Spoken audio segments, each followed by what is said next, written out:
Repete. Página 47. Quem dos irmãos que fez ali o resumo do que eu pedi? Alguém fez? Eu fiz. A irmã fez? Sim. Tá, então vamos esperar, de repente chega mais alguns alunos pra gente. Eu esqueci meu livro. Ficaria bom, né, se todos ou mais alguém tivesse feito, né, pra gente dar aquela, não é divergir ideias, né, mas é expor outras ideias, né, Mas que bosta, eu esqueci meu livro. outros pensamentos. Não pude estar na aula passada. Respeito o cara que tá dando aula. Na última aula nós pedimos para os irmãos fazer um estudo, né, sobre um tema, o método de estudo de tópico e o método de estudo por capítulo, né? E nós colocamos o qual que era mais fácil, né? E aí os irmãos apresentaram então ali, pedi para alguns fazer, os irmãos que Eu fizeram. fiz assim, mas eu não sei se está dentro da Sim, mas metodologia. depois aí a gente vai ver daí, irmã. Mas muito Né? simples, nada de... Não é, mas o importante é aquilo que eu disse, A é ideia, fazer, né? A ideia, você fazer os temas, né, que nós colocamos algumas sugestões ali, né, doutrinas, milagres, orações, problemas, grandes perguntas, deveres para com Deus, animais, promessas. Então tudo dentro dessas sugestões para um estudo de um tópico. Não, mas era plano de Deus para a igreja e plano de Deus para a nação de Israel. Isso, a irmã fez sobre... Esses dois temas, tópicos. Sim, isso mesmo. É. Vamos lá então, página 47, método de estudo do contexto histórico de um livro. Aplicamos o método de estudo do contexto histórico de um livro para adquirirmos um melhor conhecimento das mensagens bíblicas através de uma pesquisa do fundo histórico relacionado com a passagem, evento ou tópico estudado. Isto envolve um entendimento de geografia, eventos históricos, cultura e ambiente político do tempo em que uma parte da Bíblia foi escrita. Então, ter esse entendimento, né, que esse método de estudo histórico, né, ele envolve isso, né? A geografia, eventos históricos, cultura, ambiente político. Algumas, nesse contexto de geografia bíblica, né, a Bíblia relata um fato onde diz que Moisés, ele subiu um monte. Os irmãos lembram qual foi o monte que ele subiu para se encontrar com Deus? Monte Sião? Não. E agora? E agora, José? Eu sabia, mas eu esqueci. Carmelo? A Bíblia vai relatar, né? Então, Em que livro de montes, passagem? mas nesse contexto histórico de montes aqui, por isso que é importante, se você vai fazer um estudo do contexto Monte Sião, histórico, eu acho. você tem que saber, É. né? Elias subiu no Monte Carmelo, Elias subiu no Monte Horebe. Mano, Deus. Victor. Qual monte que Elias subiu? Em que contexto que ele subiu? Victor. Moisés era o mesmo monte? Elias subiu no Carmelo, subiu no Horebe, né? Então, dentro desse estudo de um tema histórico, tudo isso é uma questão de você apresentar a geografia. Você vai apresentar aonde que era, próximo da onde que era, que povo que habitava a região, né? Que tipo de governo que dominava naquela região, o que era permitido naquela região, né? Então, é muito bom observar, né, dentro desse método de estudo do contexto histórico, esses eventos históricos, né? Moisés foi no Horebe, então, só para tirar a dúvida, ou vamos pesquisar? É bom vocês pesquisarem, Deixa eu porque ver. senão vocês vão ganhando tudo mascadinho e aí vocês vão dizer assim, ah, o pastor falou, né? Então é bom sempre vocês pesquisarem. E aí como vocês vão pesquisar? Não vão para o Google, vão para a Bíblia, Sacanagem. né? Sabe que eu tava no Google já? Vão para a palavra de Deus, Não. observem a palavra de Deus, leiam a palavra de Deus, Que é bom. né? E aí nós vamos chegar Quem que é? exatamente onde Moisés. Que bom. Quem que era Foi mesmo? Moisés. Moisés? É, Valeu. Moisés. Subiu. Aí. o monte de Deus. Monte Sinai. Monte Sinai? É. Então abra lá então a passagem bíblica então. Eu tô sem a Bíblia. Ele subiu. Mas que tipo de aluno é esse que vem Não, sem mentira, o livro e é vem zoeira. sem a Bíblia? É zoeira, tá Ele aqui. morreu. Ah, não. Não. Eu vi no Google. Ele via Sasso.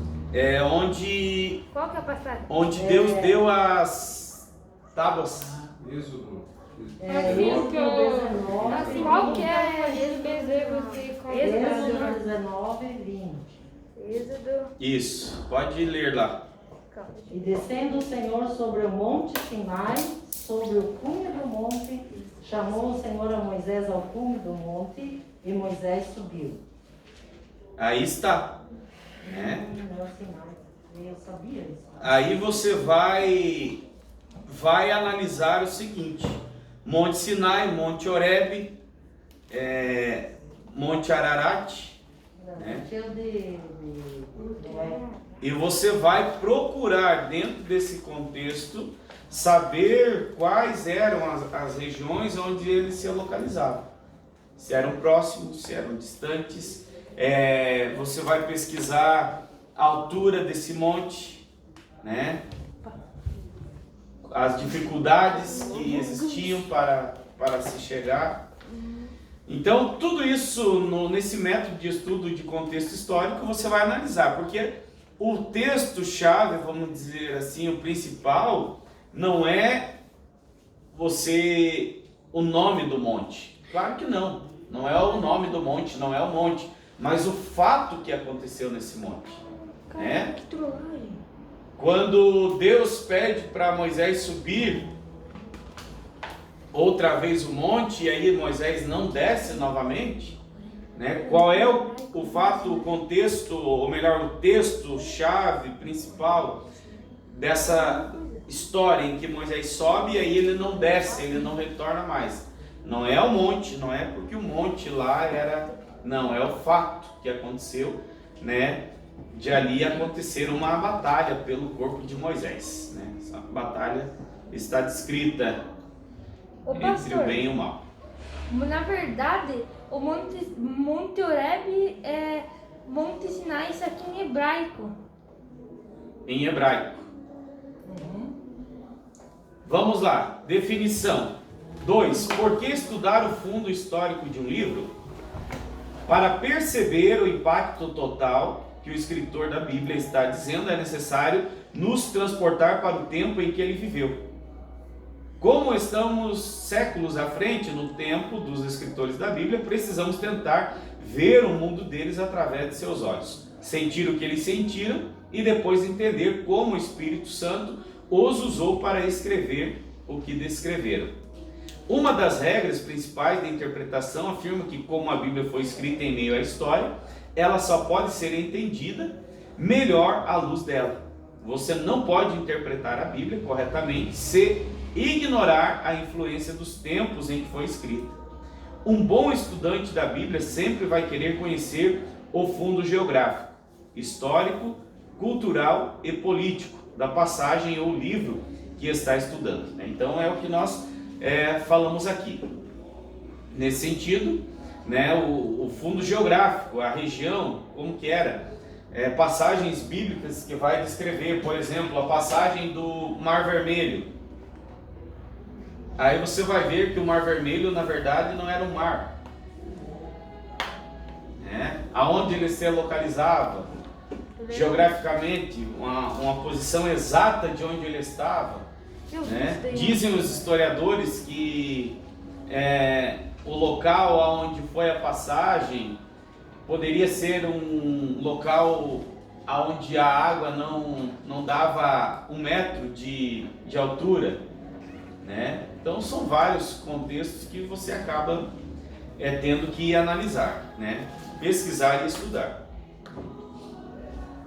Além disso, antes de entendermos como aplicar a mensagem para nós hoje, primeiro precisamos ter certeza de como ela foi aplicada durante o tempo em que foi originalmente escrita. Se tentarmos interpretar e aplicar a palavra somente de acordo com o nosso tempo e cultura, logo vamos enfrentar dificuldades. Muitas vezes uma frase, palavra, costume ou evento de uma outra cultura ou tempo vai ser entendido de maneira totalmente diferente do sentido que damos hoje, né?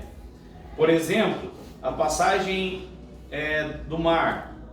Quando os israelitas chegam perante o mar, perante as águas, e o Senhor diz para eles, né?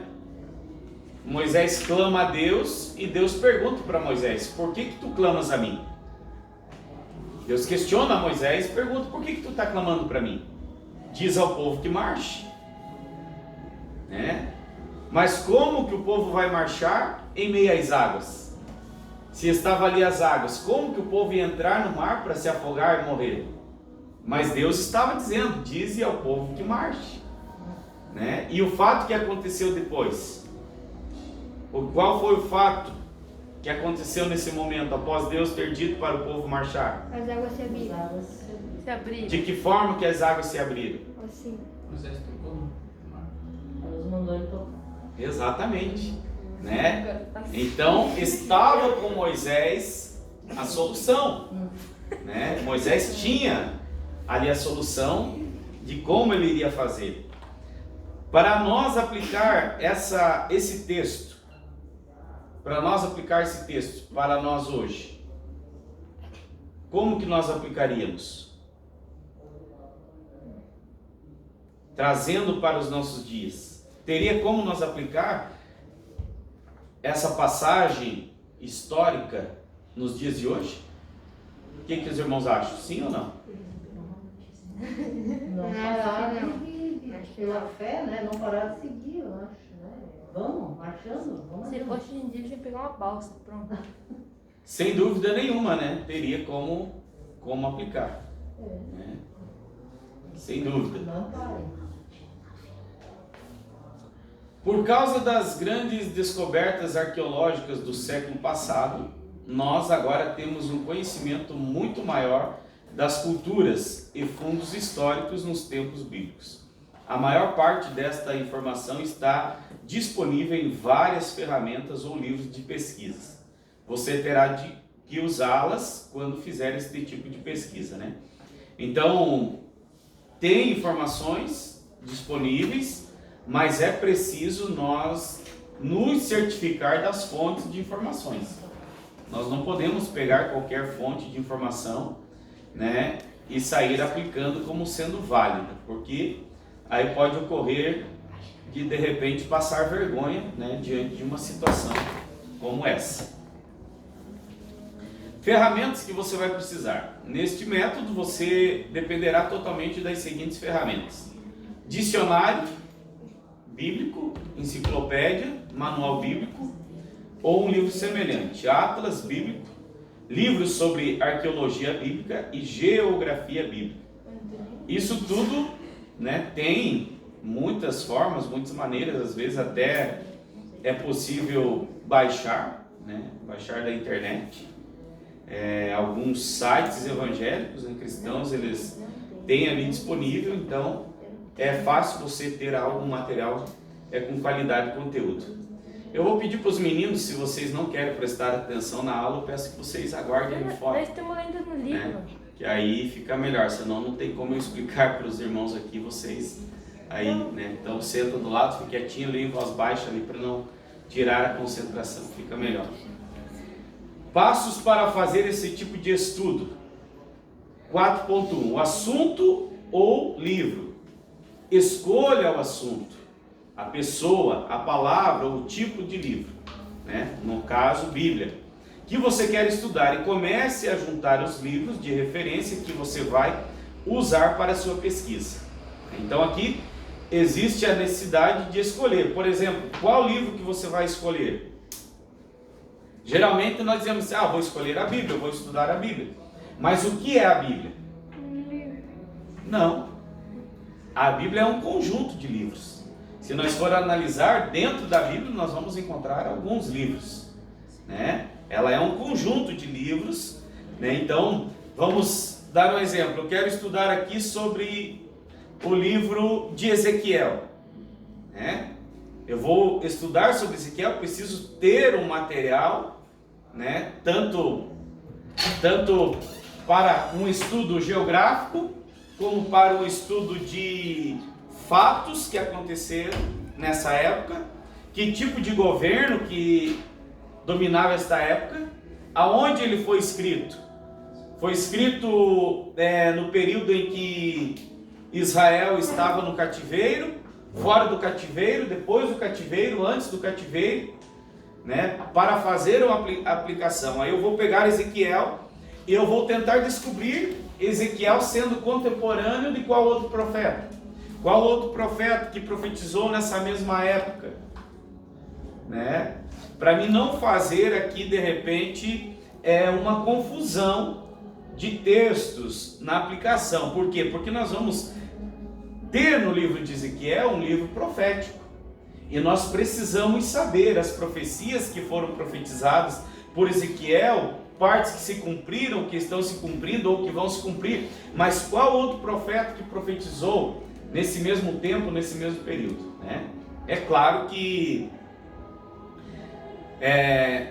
isso é uma questão que você não vai trazer uma aplicação mais detalhada em um culto, né? Isso é mais para estudo, para conhecimento mesmo, porque em um culto mal dá tempo de você, né, fazer ali a parte do sermão final ali, fazer uma oração, né? Não dá aquele tempo para você aprimorar a ideia. Então, o assunto ou livro, página 48 lá, irmão Gilson, para você se atualizar ali.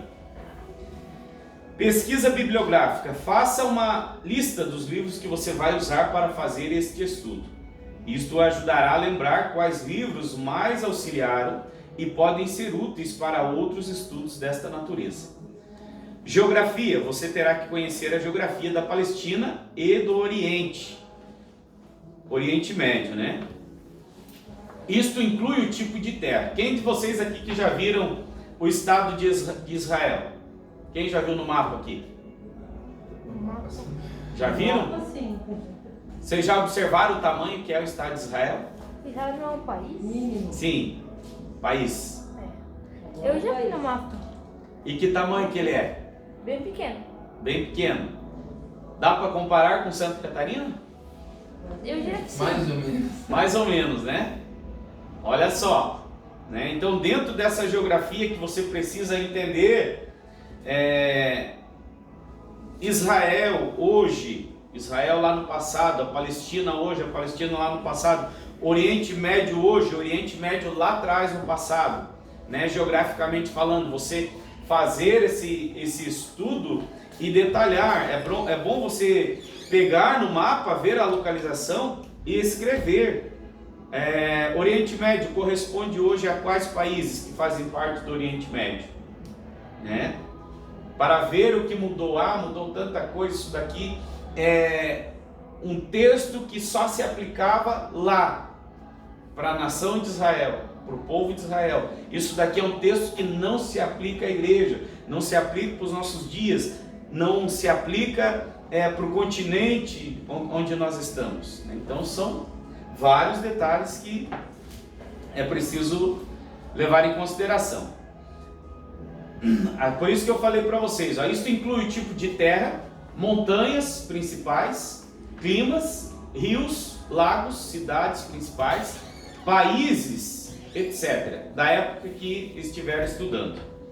Nesse ponto, faça uma lista de estudos que você pode aprender sobre a geografia do assunto ou livro que está estudando, é aquilo que eu falei para vocês, né? Fazer um assunto do livro que você está estudando. Uma lista, né? História. Você deve conhecer a cronologia, ordem de eventos históricos da nação de Israel.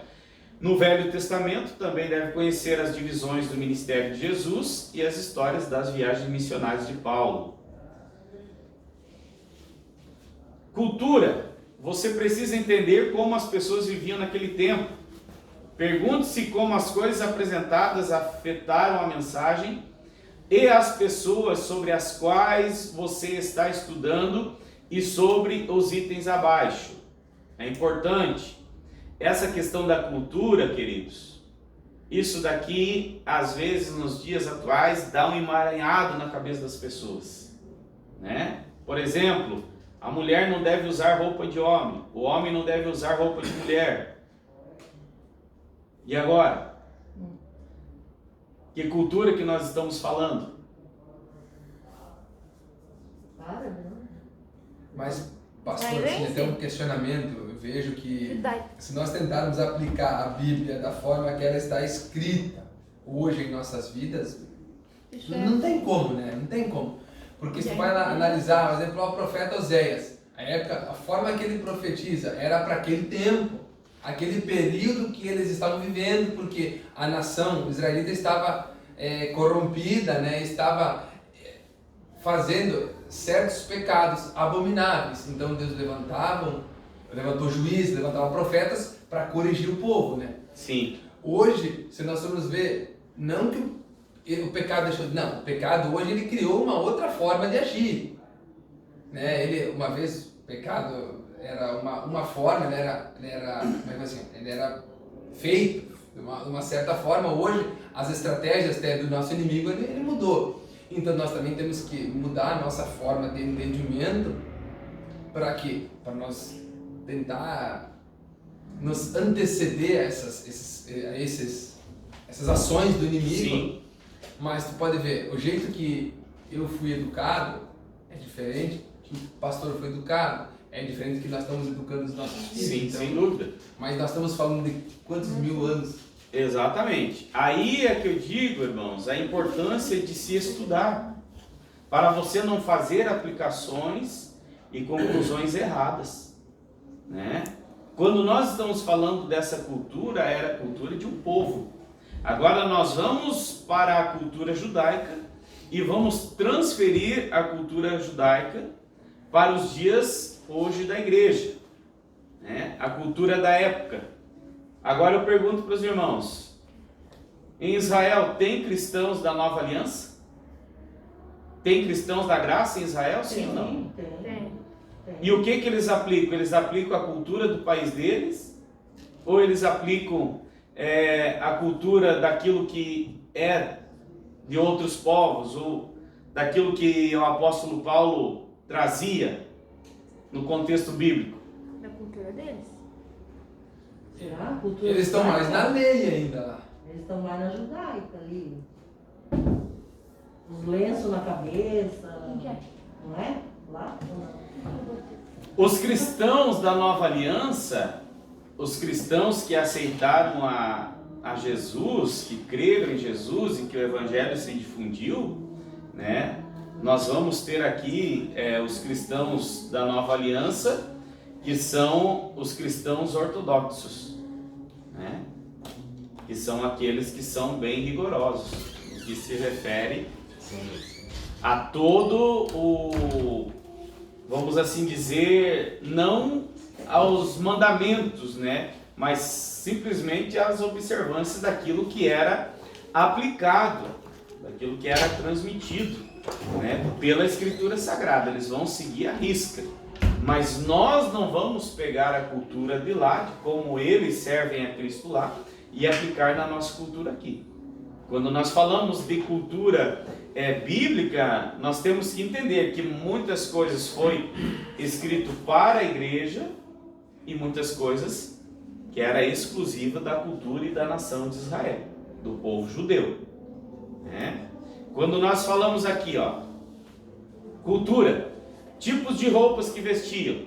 Por isso que eu pergunto para vocês, Qual que era a vestimenta da mulher? Qual que era a vestimenta do homem? Né? Como que eles se comportavam? Profissões, empregos no tempo bíblico, a música, que tipo de música era tocado, como que era tocado, estilo arquitetônico, costumes na escritura, recreação nos tempos antigos, né? Que tipo de recreio que eles tinham, de diversão que eles tinham, né? Vida da família, arte da Bíblia, línguas e literatura das nações vizinhas, cerimônias religiosas em Israel e nas nações pagãs vizinhas, religiões falsas da época, ferramentas e armas usadas pelo povo. Faça uma lista de tudo e você pode aprender sobre a maneira como as pessoas viveram, né? Ambiente político, né? Quem que dominava na época, que tipo de domínio que era. Egito, Filístia, Assíria, Babilônia, Pérsia, Grécia e Roma tiveram um papel importante na Bíblia. Como eram essas nações? Como elas afetaram Israel ou a igreja primitiva?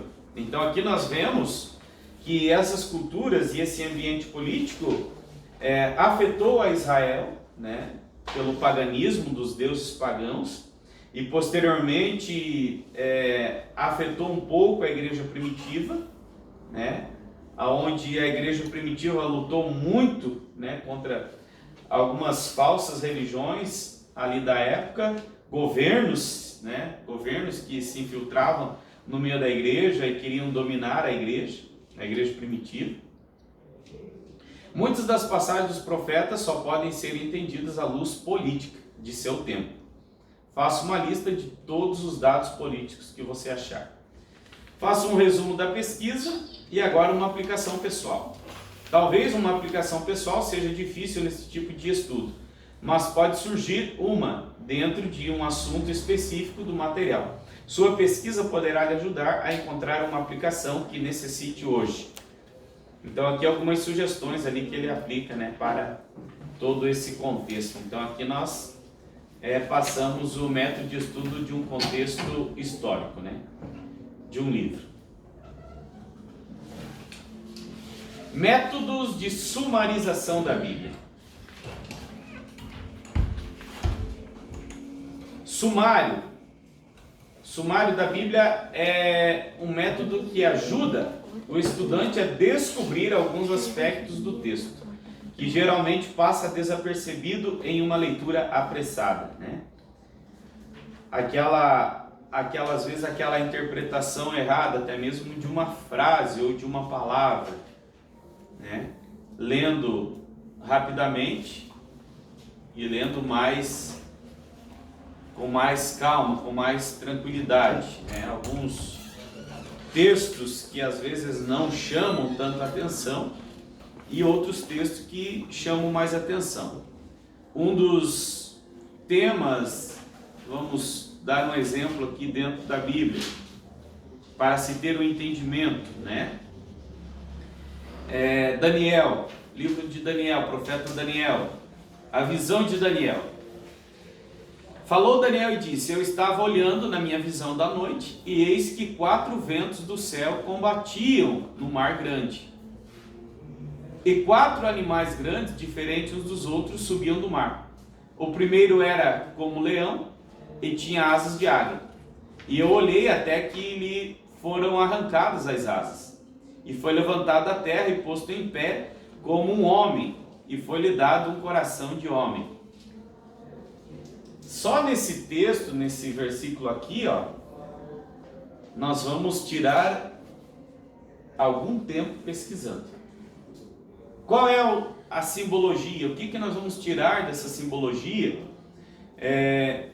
Deste animal, que era como leão, mas tinha asas de águia. Né?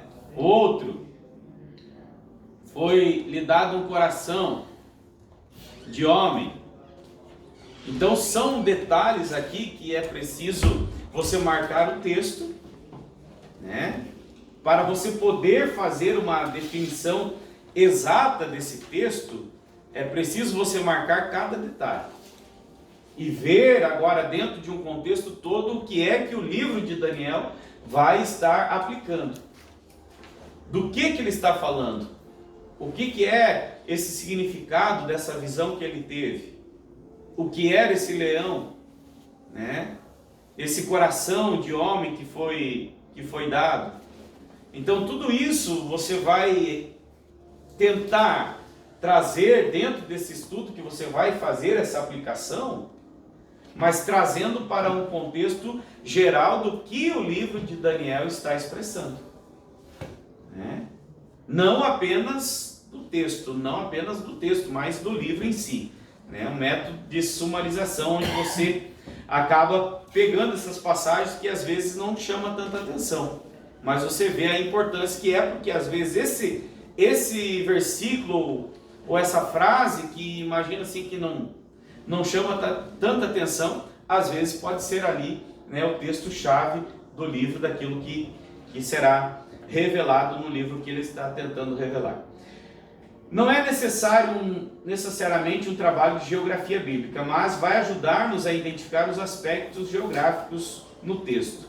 Nem tampouco de história, porém vamos lidar com fatos históricos, igualmente encontrados no texto. Não existe uma regra fixa para fazer este trabalho. O errado é não fazer. Disse isso porque, como o próprio nome já sugere, sumarização. Em um sumário, e assim sendo, cada um tem a sua forma de se expressar. Outra característica é um método de estudo muito importante pelo fato do aluno estar lendo, analisando e resumindo a Bíblia Sagrada. O estudante pode consultar material de apoio, como, por exemplo, livros, comentários e dicionários bíblicos, porém, a conclusão final será sempre do aluno. Objetivos. Ao término do estudo desse método, o aluno deverá estar habilitado a sumarizar os capítulos da Bíblia sem que estes percam sentido. Espera-se ainda que o aluno desenvolva uma certa apreciação pelo texto sagrado. Data, desenvolvimento, data, capítulo, assunto. Versículo-chave. Isso é muito importante, né? Dentro daquilo que foi sumarizado, é importante fazer, né, essas anotações. Versículo-chave é aquilo que eu disse para os irmãos. Às vezes o versículo-chave que passa desapercebido, que você não marca, ou que você não dá tanta ênfase, de repente ele vai, justamente nesse versículo-chave, vai estar o resumo para aquilo que você está estudando, né? Se fôssemos citar um exemplo aqui, versículo-chave para a luz da Bíblia, qual seria? Versículo-chave para toda a Bíblia, para o conjunto da Bíblia. Se nós fôssemos aqui os estudiosos que desenvolveram, e já desenvolveram, né? Mas eu creio que os irmãos sabem qual é, né? Ou eu sou a luz do mundo, Não. A vida de Jesus. Versículo-chave, ou seja, o versículo luz da Bíblia. Já sei. Qual é o centro? O centro da Bíblia, da palavra de Deus? João 3,16. João 3,16. Né? Porque Deus amou o mundo. Então, isso seria o versículo-chave dentro de um contexto todo bíblico, porque a Bíblia vai tratar justamente isso. O objetivo principal é esse, é o amor de Deus em Cristo Jesus, nos dando o perdão. Né? Aspectos históricos geográficos, aspectos geográficos. Aqui nós já passamos, né, nos aspectos históricos, nome de pessoas, festas, acontecimentos. Aspectos geográficos, países, mares, rios, cidades, vilas, montes, desertos, províncias. E aqui o principal. Que mensagem espiritual nós podemos tirar? Né? Mensagem espiritual. Nós podemos tirar para isso. Do livro de Daniel, por exemplo, nós tiramos muita mensagem espiritual. Daquilo que ele descreve. né, da sua vida. E um dos fatos principais que nós temos da vida de Daniel, qual é?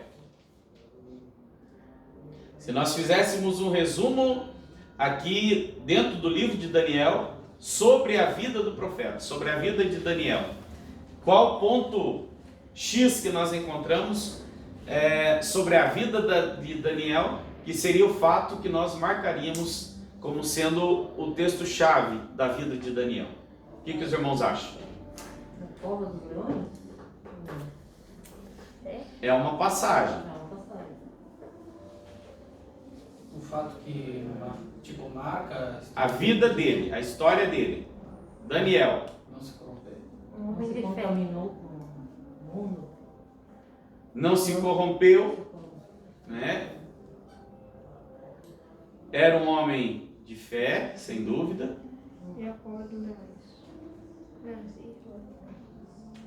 Deus vai relatar sobre Daniel.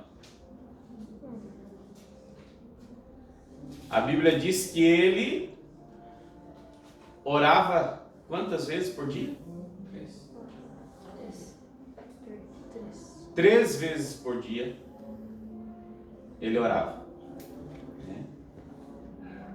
Nós podemos colocar esses pontos: homem de oração, homem de fé, Não se corrompeu. um homem que não se corrompeu, e outros, né? Esses são apenas 3 exemplos aqui, mas aí vocês vão pegar cada um desses exemplos que nós temos aqui e vocês agora vão estudar o livro de Daniel. Dentro de todos esses 3 exemplos que nós temos aqui, nós vamos ter que tirar um que seja aquele que é marcante no personagem, né? Estudando todo o livro, e aí nós vamos ver o que é que verdadeiramente é como algo marcante que marca o personagem chamado profeta Daniel, né? Então, isso é fazer uma aplicação. Mensagem espiritual que o livro vai trazer, né? Muitas mensagens a qual nós devemos observar. Mensagem espiritual consiste em uma frase não muito longa, que encerra em si uma mensagem. É um princípio espiritual, pode ser feito com base no versículo-chave ou em outro versículo, no capítulo, como também na ideia geral do texto. Em 1 Coríntios 13, a ideia central é o amor de Deus, né? Todos nós conhecemos Coríntios 13. Em João 3,16, que é o que nós comentamos, Cristo, Jesus, foi a mais elevada expressão do amor de Deus, então, o amor de Deus aos homens. João 14,6, a única pessoa que pode levar o homem a Deus é Cristo. Observe que não se trata da aplicação, e sim de um tema. Cristo, o caminho, a verdade e a vida. Aplicação é pessoal, jamais deve ser copiada de outra pessoa. Pode consultar livros, porém o melhor comentário será aquele que o aluno se esmerou em fazer, né? Mas, como todos dizem, né, que hoje em dia não se cria, apenas se copia, né? Tem uma música que fala isso. Então o fato de às vezes nós temos a capacidade, porque Deus nos dá capacidade, mas às vezes nos achamos limitados demais em criar algo, né? Uma mensagem, vamos dizer assim, você já viu alguém pregar uma mensagem exatamente igual? Não, parecido sim, mas igual não. É aí que vem a palavra revelada, pastor? Sim, exatamente. A partir do momento que você busca, a partir do momento que você olha, observa, estuda, porque eu vou ler aqui o versículo e Deus vai me dar uma revelação, né? Eu leio o versículo e vou orar, pedindo que Deus me dê revelação. Mas Deus vai analisar em questão o que eu li e o que eu estou buscando, né? Agora, se eu me inteirei do livro, se eu estudei o livro, ou se eu estudei o capítulo, ou se eu estudei o texto e o contexto, e agora eu vou buscar de Deus algo novo, uma revelação pelo Espírito Santo, algo de Deus, e vou me colocar em oração para que o Espírito Santo venha transmitir para a minha vida algo que eu quero transmitir para a igreja, indiferente de ser algo histórico, né, como o livro de Daniel, profecias, aqui no caso, que se cumpriram, outras ainda não, e eu vou aplicar isso na igreja, para a igreja, né? Mas dependendo da minha busca, é claro que Deus pode dar, como também não dá, né?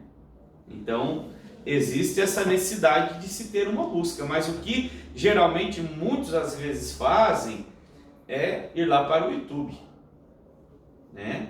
Assistir 10 vezes a mesma mensagem dos pregadores da atualidade, que eu nem sei quem são hoje os pregadores da atualidade. Cláudio Duarte, que prega para casais, né? Mais o tema dele é mais casais, né? Silas Malafaia. Júnior Trovão, esse sim, esse é fera, né? Então você vai lá, olha uma mensagem dele que você achou interessante, né? E se detém ali e vai fazer a transmissão daquilo. Mas hoje em dia, na tecnologia que nós temos, querido, talvez se lá na cidadezinha mais pequena que tem aqui no interior, capaz de você pregar a mensagem do Júnior Trovão lá, achando que vai empolgar, e o pessoal dizer, não, eu já assisti essa mensagem. Né? Então é melhor buscar de Deus uma mensagem revelada. Deve ser considerado o capítulo todo e não apenas parte do mesmo, ou então um versículo. Deve ser sumarizado, pois o espaço é pouco, e só assim o aluno provará sua capacidade de assimilação. A aplicação prática poderão ser feitas desde que todo o tempo não seja gasto com elas. É proibido copiar. Ali está o formulário, então, para o sumário. Data, capítulo, assunto, versículo-chave, aspecto geográfico, mensagem espiritual e aplicação. Isso daqui é... Algumas bíblias têm, né? Algumas bíblias, eu creio que uma grande maioria delas tem esse formulário já pronto, né? Alguém já fez e já colocou ali para facilitar para os alunos. Então aqui nós vimos sobre o método de sumarização, né? E aqui está o exemplo do sumário. Agora vamos para o método indutivo. Definição. A palavra indutivo deriva de uma palavra latina cujo significado é levar para dentro, ou seja, incutir, infundir na mente. É um processo de raciocínio frequentemente chamado de método científico, que recorre gradual e continuamente do particular para o total geral dos sentidos, dos particulares, detalhes. Para os princípios gerais, seu principal interesse é a precisão. Sendo assim, é cuidadoso para não declarar como verdade princípios sem antes ter examinado toda a evidência possível, né? Nisso daqui, é bem verdade que muitos pregadores usam aquela palavra, conjectura, né? Ou conjecturar, vamos conjecturar, né? Vamos criar aqui uma linha imaginária, um pensamento de uma possibilidade de que isso possa ter ocorrido, né? De que isso possa ter acontecido. Mas tem que se ter o cuidado para que essa conjectura às vezes não torne-se, né, uma linha de pensamento como sendo ela exata, definitiva, de que realmente possa ter acontecido isso. O método indutivo é seguramente um dos meios mais eficientes para o estudo da Bíblia. No entanto, convém ressaltar que se o mesmo não for utilizado numa atitude de oração, dependendo constantemente da ajuda, orientação do Espírito Santo, o estudante da Bíblia não terá mais do que isso diante de si. O método, frequentemente esse é o elemento que tem faltado no estudo bíblico. Qual que é? Oração. Para tudo. Aí é que está a questão, né? Daquilo que realmente nós queremos. Nós queremos. Porque oração, ela precisa de um fator determinante para ser respondido. E qual é esse fator? Quem de vocês sabe? Propósito. Qual é o fator determinante para que a oração seja respondida? Fé. Exatamente, está no caminho. Fé. Fé. Se você orar sem fé, é impossível. A Bíblia diz que nós devemos orar, porém, orar com fé, né? Quando nós vamos nos propor a estudar, eu quero estudar um tema bíblico, eu preciso transmitir uma mensagem, culto de domingo à noite, a igreja lotada, a igreja cheia, eu preciso dar um alimento consistente para a igreja, eu preciso tirar da dispensa divina um alimento que venha a ser um alimento sólido para a igreja, para que a igreja venha sentir o prazer de se alimentar. Eu não vou trazer essa palavra para me autopromover, para que toda a igreja no domingo à noite bata palmas para mim, dizendo: nossa, que pastor mais top, que mensagem mais top. Não, eu vou fazer isso para que a igreja venha a ser edificada, o conjunto, a igreja num todo venha a ser edificada. A partir do momento que eu me proponho buscar de Deus em oração, me coloco diante de Deus orando, pedindo a Deus, entendendo o texto, pedindo a direção sobre aquele texto, né, que o Senhor quer falar com a igreja, e eu vou sentir que o Senhor está falando comigo, né, que o Senhor está me respondendo, que o Senhor está me dando, porque não tem algo melhor do que isso, do que você for fazer um estudo, um esboço, e dentro daquele estudo que você está fazendo, o Espírito Santo começa a falar com você. Você começa a sentir o Espírito Santo falar com você. E eu digo para os irmãos, sem dúvida nenhuma, que claro que você não vai estudar apenas aquilo que você quer transmitir, né? Você vai estudar para você crescer, para você ser edificado, não apenas estudar para transmitir para a igreja, claro que não, né? Você estuda um texto hoje, o Espírito Santo fala com você, você está orando, você estuda outro texto amanhã, outro tema, está ali no teu coração, e você chega no culto em que você vai pregar naquele culto. Mas acima de tudo nós temos que entender que quem tem a primazia é o Espírito Santo.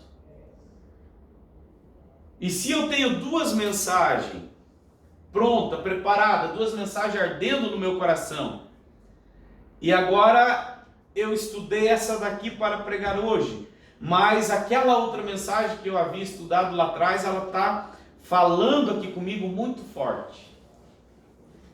E agora? O que eu devo fazer? Pregar, que tá falando mais forte que você, eu acho. Porque o Espírito Santo, ele vai se encarregar de fazer a obra. Porque a mensagem já está ali ardendo no teu coração.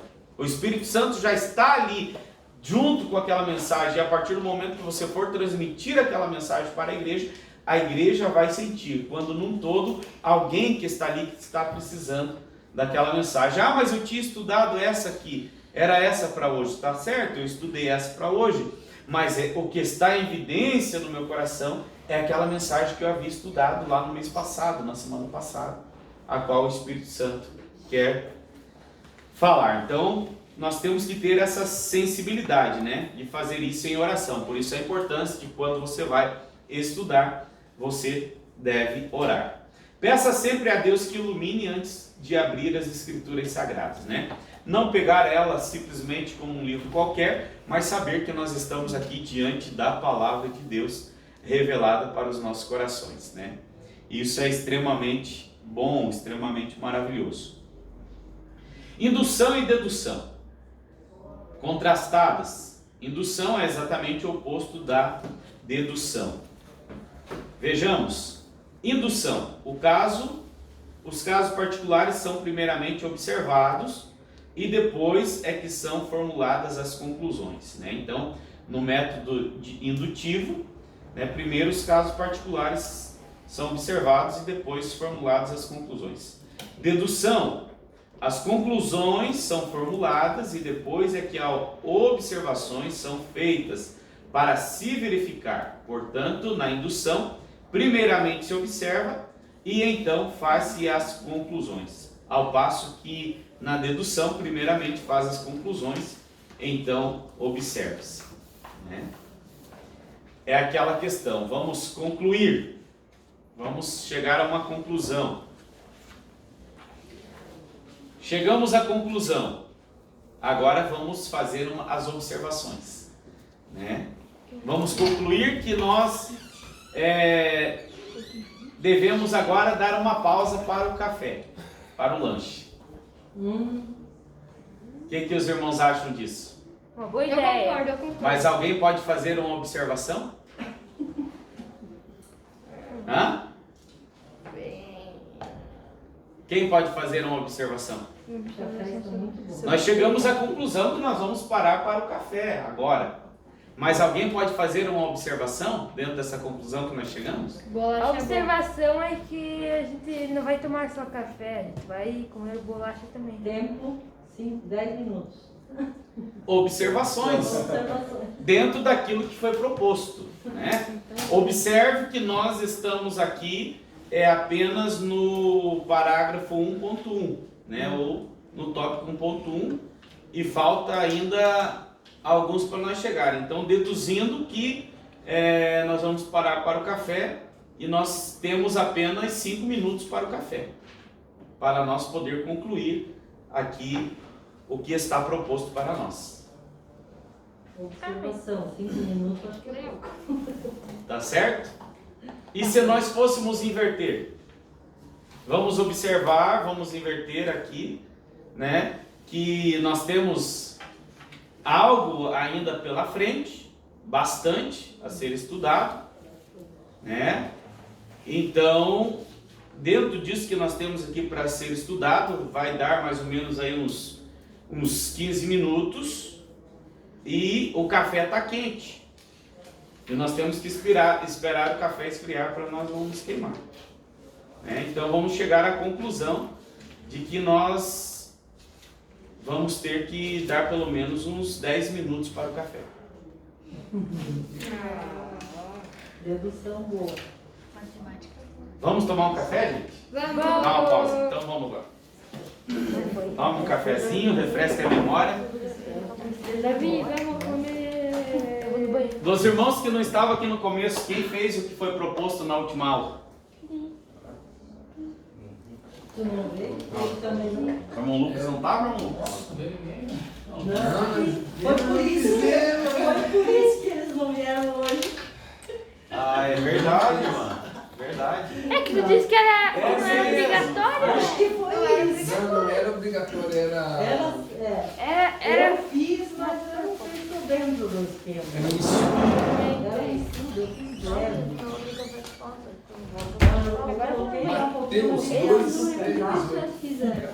E investir, dar oportunidade e deixar sempre que o Espírito Santo faça a obra que nós não podemos fazer. A obra que nós não podemos fazer é aqui dentro, né? Que é só o Espírito Santo que pode convencer. Mas a igreja, vamos dizer assim, dos 45 anos, 50 anos para baixo, né? Ou para cima, não tem mais como você fazer algo que venha mudar a maneira de pensar, a maneira de, com relação ao estudo da palavra de Deus. É pouquíssimos que chegam a uma certa idade e ainda têm esse desejo de um estudo mais aprofundado, né? Então, por isso que nós temos que investir nas nossas crianças, nos nossos adolescentes e nos nossos jovens, né? Vamos lá. Nosso página 60. Indução, dedução. Ali está todos os gráficos, né? 60? de indução e de dedução, dentro daquilo que nós observamos aqui. Alguém disse de maneira assertiva: bem-aventurado o homem que considera seriamente as relações complementares dos dois. Aquilo que complementa tanto do método indutivo como do dedutivo, né? Vamos aqui, exemplo na clínica: os métodos indutivo é usado para classificar as doenças, né, numa clínica, e no dedutivo para aplicar ao paciente generalizações que cabem à sua doença. 7 características do método indutivo. O método indutivo recorre do específico para o global, do fato para a teoria, da visão para a concepção, da análise para a síntese, da letra para o espírito, da literatura para a vida. Ele não insiste que a Bíblia é um livro científico, nem admite que é científico. Ele considera como não científico. Ele procura descobrir individualidade do livro como um todo. Esse método indutivo aqui, reparem aqui no segundo parágrafo aqui,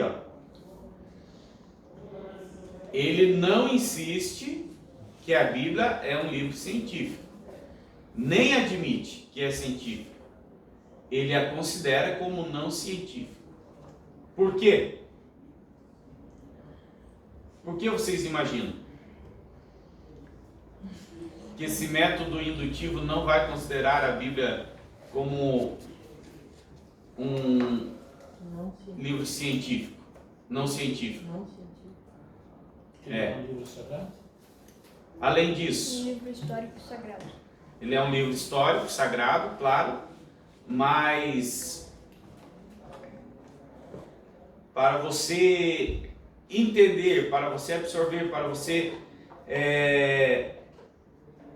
vamos assim dizer, colocar em prática no teu dia a dia, o que precisa? Para você crer, para você acreditar. O que nós falamos aqui sobre a oração?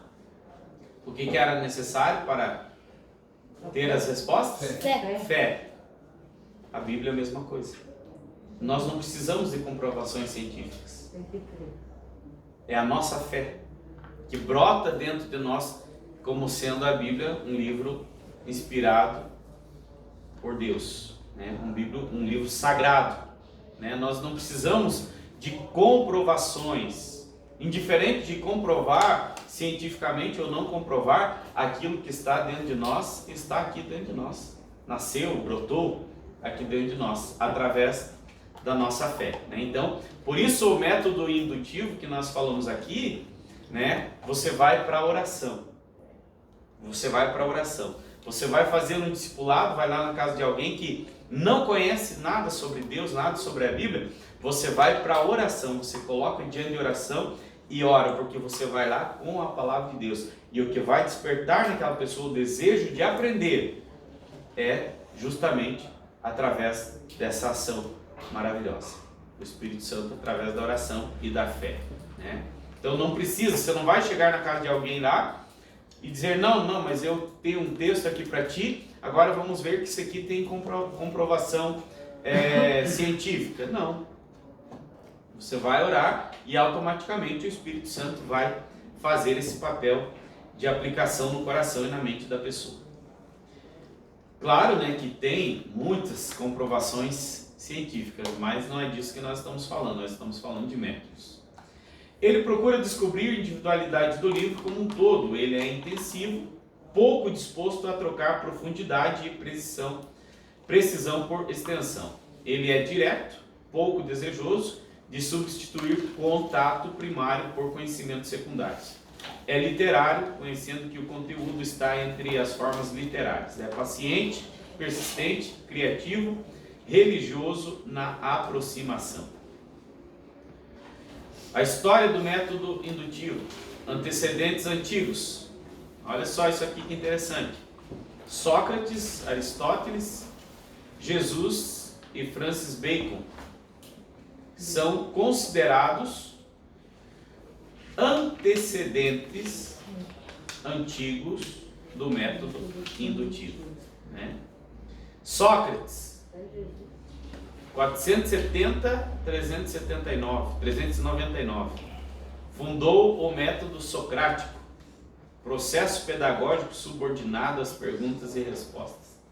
Ele ensinou aos seus alunos a arte de serem precisos em seus pensamentos e definições de serem férteis em recursos e independentes. Isso desenvolveu seu potencial ao máximo.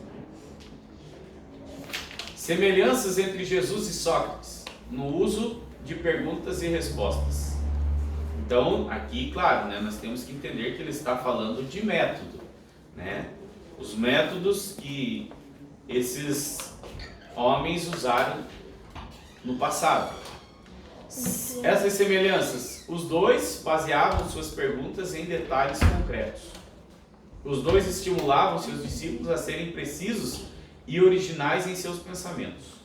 Os dois faziam perguntas às quais não tensionavam responder. O propósito de ambos era o controle da conduta e a formação do caráter. Isso é muito interessante. E ali diferenças, né, entre Jesus e Sócrates, nesse mesmo processo de método indutivo. Sócrates usava uma série de perguntas que facilitavam respostas. Jesus não fez assim. Suas perguntas despertavam pensamento e tornavam seus discípulos vigilantes, né? Vocês lembram que os discípulos, diante de algumas situações que Jesus falava para eles, eles não ousavam perguntar a Jesus em público. Eles chegavam no particular ou quando eles estavam reunidos e ali então eles perguntavam, né, algo para os seus discípulos, né? E algumas questões que nós vamos observar dentro das Escrituras Sagradas, e eu creio que Mateus relata, quando Jesus fala sobre acerca do casamento e acerca do divórcio para os fariseus, né, abertamente, e depois quando Jesus fala só para os discípulos. Essa mesma passagem ele fala exclusivamente para os discípulos, né? E você vê ali um contexto de o que Jesus estava naquele momento precisando falar algo para os discípulos que as outras pessoas não estavam preparadas para ouvir sobre aquilo que ele estava expressando. Aristóteles, Francis Bacon, um exemplo parabólico do método indutivo. O exemplo que segue pode ser considerado uma parábola moderna. Certo homem estava passando por uma profunda crise espiritual. Tinha sido falsamente persuadido a crer em Jesus. Não se importava com ele. A crer que Jesus não se importava com ele. Felizmente, encontrou-se com o missionário que o exortou a ler o Evangelho de Marcos inteiro, várias vezes, e escrever o que achou a respeito do interesse de Jesus pelos homens. Assim ele fez. Ficou muito surpreso e impressionado quando observou que Jesus tinha um grande interesse pelas seguintes classes de pessoas: pescadores, doentes, endemoniados, famintos, estrangeiros, mudos e surdos, cegos, crianças, ricos e pobres. Isso aqui é que chama atenção, né? E que é interessante para nós termos um exemplo assim mais detalhístico, vamos dizer assim, desse método, né, parabólico, do método indutivo. E quando nós observamos aqui essas características, eram mais características de pessoas que eram exclusas da sociedade, na grande maioria das vezes. Mas o que chama a atenção aqui no capítulo 10, do 17 ao 22, que ele despertou um interesse também pelos ricos. Ou seja, ele não fez acepção de pessoas, né? E às vezes, muitos pregadores, estudiosos, se detêm apenas num tipo, numa classe de pessoas. Olha para alguém pela aparência, às vezes, e faz um pré-julgamento da sua capacidade de intelecto, sua capacidade, né, de absorver, de assimilar as coisas. E, infelizmente, isso no mundo, né, no mundo ali fora, não no meio cristão, né? Deus livre nós desse tipo de coisa. O uso que Jesus fez no método indutivo. J.M. Price disse o seguinte a respeito do uso que Jesus fez no método indutivo na sua maneira de ensinar. Seus ensinos eram mais indutivos que dedutivos.